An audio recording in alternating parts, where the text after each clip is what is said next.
We can cross now to London and bring in Paul Melly, Consulting Fellow of the Africa Program at Chatham House.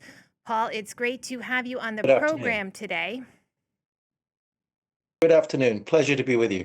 Now, Paul, tensions between the two men had been on display, but did this announcement come as a shock?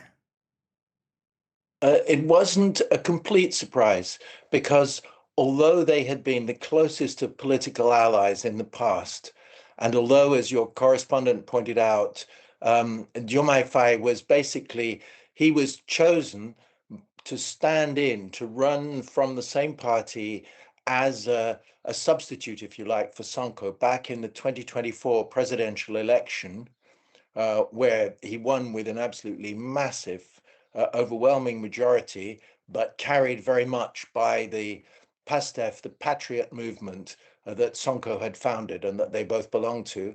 Despite that old history, once they were in office with Diomaye Faye, the guy who, if you like, had been the junior partner, now head of state, appointing his former sort of political patron, if you like, Usman Sonko as prime minister, a rivalry has gradually developed over the last 2 years, bit by bit. There have been not just policy differences, but it's become gradually clearer that Faye has his own ambitions to run in 2029. Now, Sonko's engaged in legal action, which looks as if it's probably uh, removed, if you like, the obstacle of that old defamation conviction and would therefore allow him to run then as well. And so the ambitions of these two men running for the next presidential election in 3 years' time, that's really fueled this sort of personal difference at the same time as there's been a big policy rift over how to handle a debt crisis. So, Paul, if I understand you, their differences were inevitable to lead to this falling out. So, where does that lead politics going forward? Well, at a purely practical level, there's a real challenge for Faye. He's obviously concluded that his working relationship with Sonko was no longer sustainable. The differences between them were too great, and differences in style as well as policy.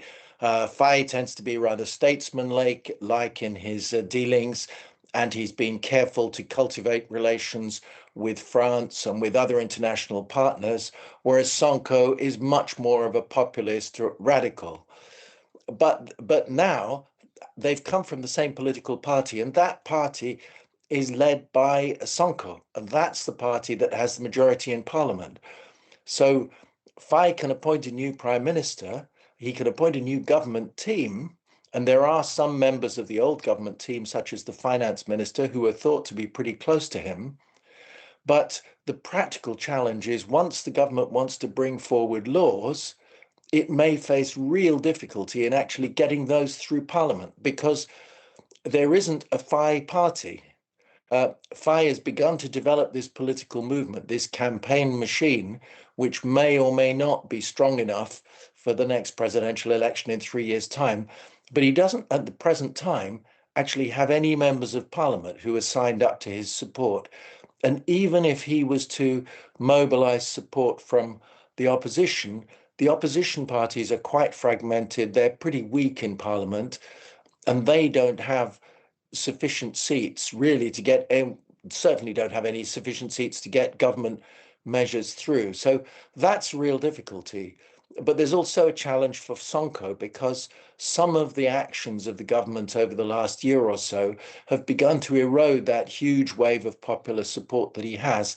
It's very telling that your reporter was talking about students at the university turning out in support of Faye last night because when originally they swept to power 2 years ago, the youth vote was a massive part of that. But then earlier this year, the government, headed by Sonko, of course, as prime minister, uh, intervened pretty heavily when students were protesting over grant payments. And that angered a lot of people. And that really seems to have damaged Sonko's credibility with youth. So they've both got political movements that can carry them, but Sonko's the guy who has the parliamentary strength, the loyal parliamentary base of people who are really committed to him. And this comes at this moment when there is a really tough decision to be made about debt and the whole IMF situation. So the old government had bequeathed much more debt than anyone had realized. So when they came to power, they were immediately in financial crisis, and that's required hard choices.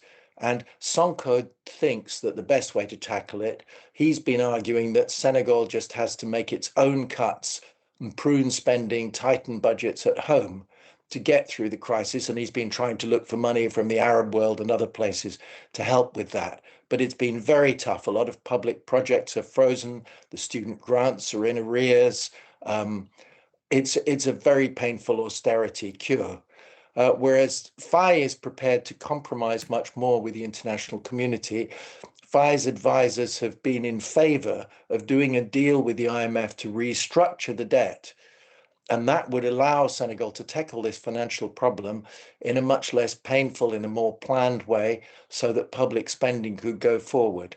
But Sonko was opposed to that because he saw it as, if you like, caving into the sort of international Western-led consensus and so on. So there's a real difficult policy difference. And I think one of the key things will be for Faye, he will want to appoint a new prime minister quickly who can reach an accord with the IMF. Talks had been expected in the next few weeks.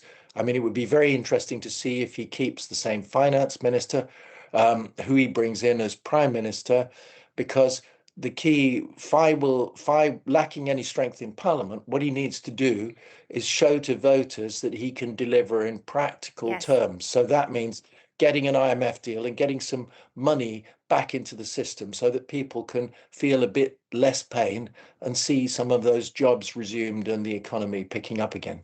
Yes.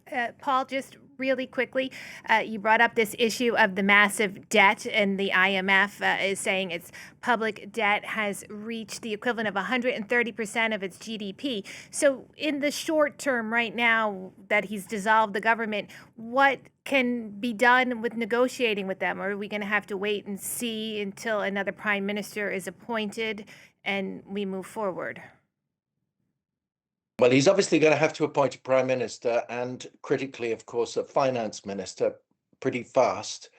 Now, he can do that. He doesn't need parliamentary approval for that. He can just get them quickly appointed.